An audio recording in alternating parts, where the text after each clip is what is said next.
So, welcome to the third episode of this month of May 2022, and we have, yes, world news, interesting ones. India, it is still the same. The government is trying to kill the crypto industry.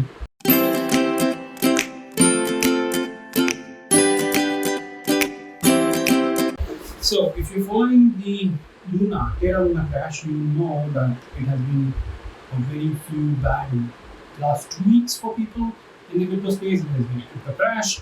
Everything has crashed. Every possible coin or token out there has lost some value.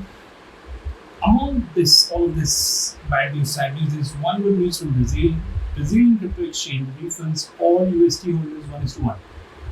The good thing is, this particular exchange, Nox Bitcoin, was giving 20% APY, yield on staking the USD, the stablecoin, with them, and they did not promise anywhere that there will be some kind of insurance, but they are doing it out of their own, their own goodwill to the customers.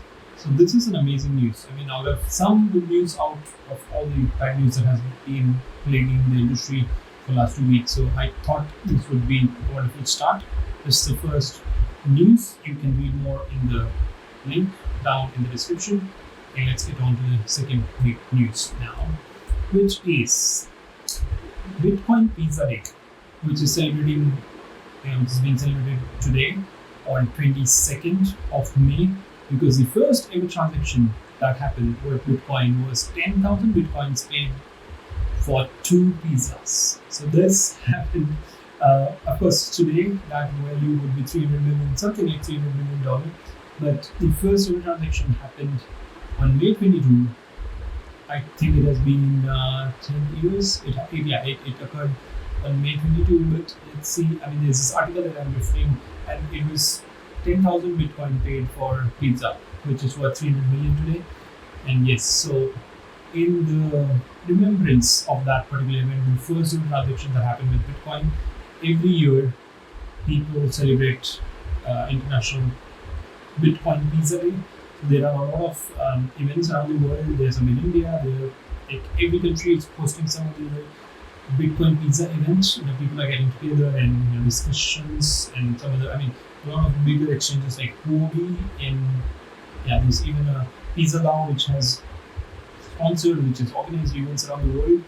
And I mean, go attend with some of them if you can, or at least order pizza, which I will do today.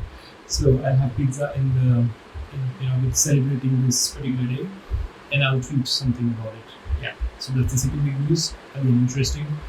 The third big news: European Central Bank President says crypto is worth nothing. So while we feel that Europe is one of those continents, every country in Europe is very bullish on crypto.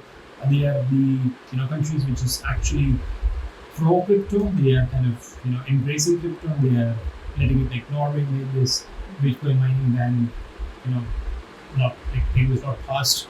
And a lot of other countries in the whole of Europe are kind of very pro crypto, but the head of the president of ECB, European Central Bank, Christine Lagarde, and I know someone with that last name, so I'm friend with that same last name. Christine said on Dutch television that I have no understanding of the risks, who will lose it all, and who will be terribly disappointed, which is why I believe that they should be regulated, which is okay, which is still okay.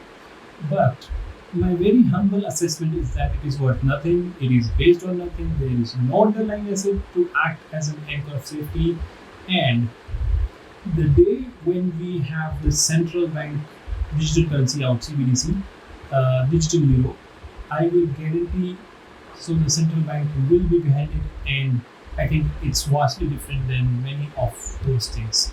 So yes, she says that believe in CBDC, don't believe in all these other crypto, they are worth nothing.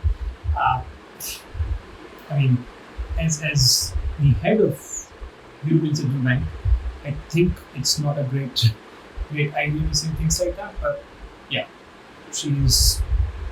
I mean, it's her personal opinion. I'm sure a lot of people in the crypto industry won't care, and the industry will survive. That's rewarded top world news. Let's go quickly to the India news, which I said is very disappointing. Nothing amazing. So yeah, but let's go on to the India news. Crypto bank Cashaa exits from Unicas in India. Now, people who don't know Unicas, I covered way back, is a crypto bank. It's a bank which is a cooperative bank, so they kind of have found a loophole in the Indian banking system that if you're a cooperative bank, you can still go ahead with crypto products with saving bank account, and they're still bullish. They still say that we want to expand in Europe. India. They just have 4 branches so far, but Cashaa, holding company of crypto innovations, they are getting out of it. So yeah, it's still big news. I mean, because considering the government, so far government approach towards crypto in India, if they are still bullish on the market, if they still want to expand and go pan India, it's like that's what the article says. And of course, we can read more in the description. I think they see something that I don't see, and yeah, let's hope. I mean, I definitely want to spread more positively with my videos, but yeah, I mean, so far Indian government doesn't make any effort to make me believe that yeah, there could be some positivity. But yeah, if people who are running a bank, they are okay with it. Let's hope. Yeah, there should be something. Second big news from India. Crypto exchange WazirX gets over 1,000 requests from law agencies. 40% of crypto scams are Ponzi schemes. So maybe WazirX released a report, and it is covered by this particular article. That's again linked in the description. They say there's some interesting numbers out there. That they've got more than 1,000 requests, like 1023 requests from law enforcement agencies in the second half of the financial year, which is ending 31st of March. So it is a little old, like we're already in May, 3rd week of May. And 71 of those requests are from foreign agencies, and yeah, what actions they've taken and what kind of accounts were blocked on user requests or law enforcement agencies. It's a good article to have some updates on what's happening with WazirX. Yeah, that's the second big news. And third big news. Indian crypto traders may pay tax for using foreign exchanges. So, again, as I said, the Indian government doesn't want to leave any stone unturned in cleaning the issue. If you thought that you are using a foreign exchange and you can avoid the tax, you will not be able to do it, because that 30% tax on profits will be there, 1% transaction tax will be there, and 18% GST, which is levied on the Indian exchanges. In the case of you using a foreign exchange as an Indian citizen, it will be levied on you, the user. So 18% GST is what you will have to pay. So as I said, the Indian movement, yeah, I've said enough for that. That's it. Thank you for coming back every weekend. Yeah, even though this is going on a Sunday, because I had a very busy Saturday, or I'm just lazy, whatever you want to think about it. But yeah, that's it, and I'll talk to you next week. Thank you.